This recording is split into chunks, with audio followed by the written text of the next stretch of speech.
ఒక కారణంగా తన వెనకున్నటువంటి సోషలిస్టు లోహియా వారసుడిగా ఉన్నటువంటి కర్పూరి తాకూరికి అవార్డు రావటాన్ని బీసీలకి గుర్తింపుగా చెప్పి ఆయన వెళ్ళటానికి ఒక అవకాశంగా వచ్చింది. సరే ఇప్పుడు అదొక సాకు ఆయనకు ఒక సాకు ఇవ్వటం, దాన్ని ప్రిటెక్స్ట్గా ఆయన వెళ్ళటం. అయితే ప్రజలైతే పెద్దగా నితీష్ కుమార్ని రిసీవ్ చేసుకుంటారు అది నిర్ణయం అనుకోలేం. కానీ ఇవాళ మన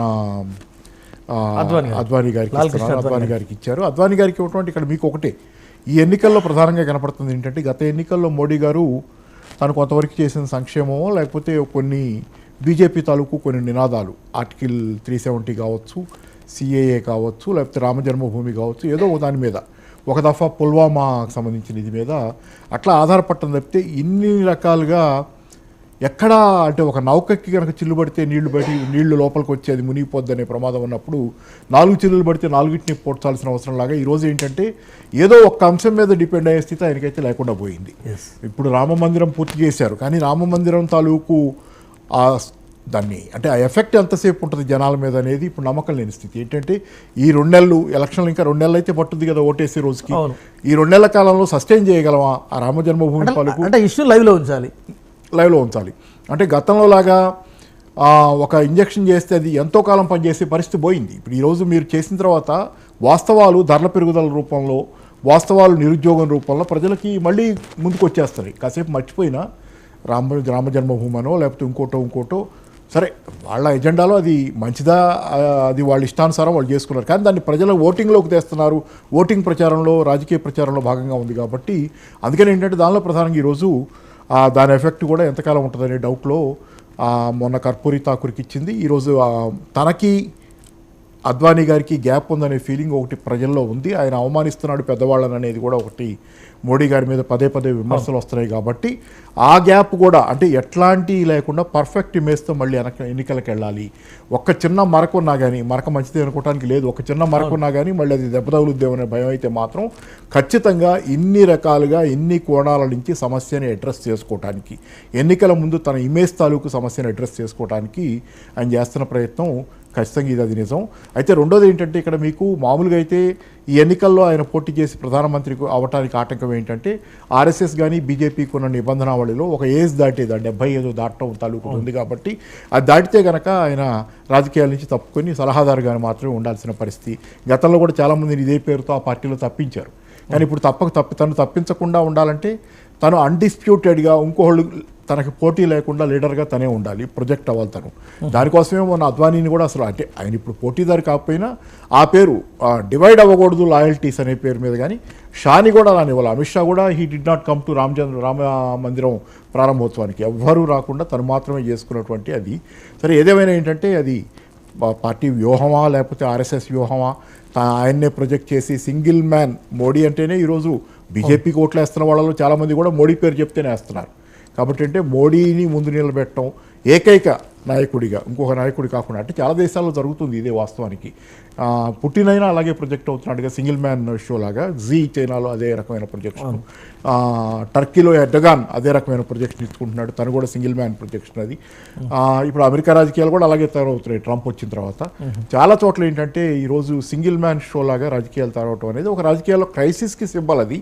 అయితే అది ఒక బలవంతమైన నాయకుడు కావాల్సి రావటం, శక్తివంతమైన నాయకుడు కావాల్సి రావటం, ప్రజల్లో ఉన్న భయాందోళనలు, ఇన్సెక్యూరిటీ తాలూకు దీనిలో ఏదో ఎవరినో ఒకళ్ళని అంటిపెట్టుకుని సెక్యూర్గా ఫీల్ అవ్వాలనే ఫీలింగ్. కాబట్టి ఏంటంటే దానికి బ్రహ్మాండంగా ప్రయత్నాలు చేసుకుంటున్నారు. కాకపోతే 2 సార్లు గెలిచిన తర్వాత జనాల్లో తన కాజ్ డైల్యూట్ అయింది. తనకి అంటే ఫెయిల్యూర్స్ కళ్ళ ముందు కనపడుతున్నాయి కదా. మొన్న బడ్జెట్ వాళ్ళ ఫెయిల్యూర్ సరే ఆల్టర్నేటివ్ సరే కసికో కోపానికి ఒక ఆల్టర్నేటివ్ ఉండాలి కదా.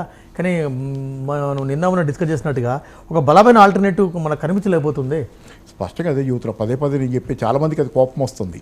బలమైన ఆల్టర్నేటివ్ లేదంటే బీజేపీ ఇంకంతేనా అనేది. అంటే నాకు కూడా ఇష్టం లేకపోవచ్చు, మీకు ఇష్టం లేకపోవచ్చు, కానీ వాస్తవాన్ని ఒప్పుకోవటానికిను మన రాజకీయాలకి సంబంధం ఏముంది. మనకి రాజకీయాలు, నాకు వామపక్ష భావాలు ఇంకో భావాలు ఉండొచ్చు, కానీ వాస్తవం భిన్నంగా ఉన్నప్పుడు వాస్తవంగా ఒప్పుకోక తప్పేదే ఉంది. మీరు వాస్తవాన్ని ఫేస్ చేయనప్పుడు వాస్తవాన్ని మార్చకూడలేరు. ఇప్పుడు కాంగ్రెస్ పార్టీ ఉన్నటువంటి స్థితి ఏంటంటే సోనియా గాంధీ తాలూకు అపారమైనటువంటి ప్రేమ రాహుల్ గాంధీ మీద, ఆ అబ్బాయిని ఆయన ఎలాగైనా ప్రధానమంత్రిని చేయాలనేది, ఆయనకేమో నాన్ సీరియస్ ఇది కొంత అదొక గందరగోళం. ఆయన అంత కెపాసిటీస్ సరిపోతున్నట్టు లేవు. చాలా సందర్భాల్లో ఆయన మాట్లాడే కానీ వ్యూహాలు ఎత్తుగళ్ల విషయంలో కూడా మిగతా వాళ్ళందరినీ దూరం చేసుకుంటూ వస్తున్న క్రమం కానీ ఓవరాల్గా అన్ని పార్టీలను దూరం చేసుకుంటున్నారుగా పదే పదే ఇది చేసుకోవటం. అంటే ఒక రకమైనటువంటి గూడుగట్టుకుపోయిన స్వార్థం అనేది వస్తే అక్కడ ఎట్లా మిగతా వాళ్ళు భరించలేరు, ఏదో స్టేజ్లో వెళ్ళిపోతారంటానికి ఈరోజు కాంగ్రెస్ పార్టీలో ప్రధానమంత్రి పదవికి ఆస్పిరెంట్గా రాహుల్ గాంధీని ఎలాగైనా బలంగా ముందుకు తోయాలనే తాపత్రయం. 250 సీట్లు పోటీ చేయడానికి శక్తి లేనటువంటి పార్టీ.